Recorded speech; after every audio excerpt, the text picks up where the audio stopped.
ऐतिहासिक कहानी अकबर और न्याय का पलड़ा। सम्राट अकबर सिर्फ युद्धों में महान नहीं थे, बल्कि वे अपने न्यायप्रिय स्वभाव और धर्मनिरपेक्ष सोच के लिए भी प्रसिद्ध थे। उनके दरबार में हिंदू मुस्लिम, अमीर गरीब सभी को समान दृष्टि से देखा जाता था। यही गुण उन्हें अन्य सम्राटों से अलग बनाता था। एक बार की बात है, आगरा की सड़कों पर एक गरीब बुनकर चिल्ला चिल्लाकर अपनी व्यथा सुना रहा था। मुझे न्याय चाहिए, मुझे दरबार में सम्राट अकबर से मिलना है। दरबार के सिपाहियों ने उसे पकड़कर दरबार में पेश किया।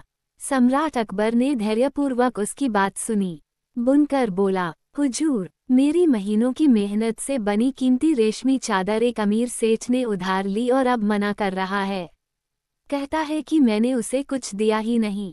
मेरे पास कुछ नहीं बचा, पर मेरा मान और मेहनत सब दांव पर है। अकबर ने तुरंत उस सेठ को दरबार में बुलवाया। सेठ ने मुस्कराते हुए कहा, जहांपनाह, ये झूठ बोल रहा है, मैं इसको जानता तक नहीं।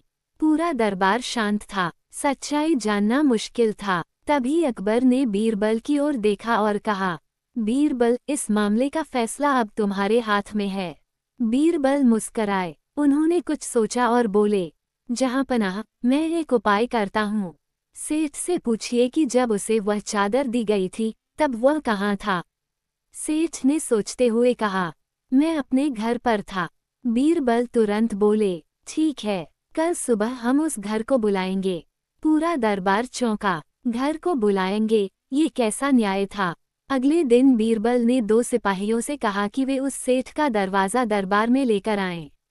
सिपाही गए, परंतु जल्दी ही लौट आए और बोले, सरकार, घर तो चल नहीं सकता, वो तो वहीं खड़ा है जहां सेठ रहता है।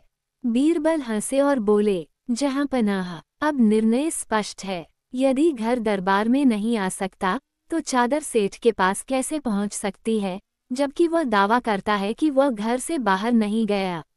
सेठ शर्म से झुक गया और स्वीकार किया कि वह झूठ बोल रहा था। अकबर ने चादर बुनकर को लौटाई और सेठ को दंडित किया। इस निर्णय के बाद पूरे राज्य में सम्राट अकबर की न्यायप्रियता और बीरबल की चतुराई के किस्से फैल गए। ये घटना इतिहास के पन्नों में दर्ज हो गई कि अकबर का दरबार सिर्फ ताकत का नहीं, बल्कि सच्चाई और इंसाफ का प्रतीक था।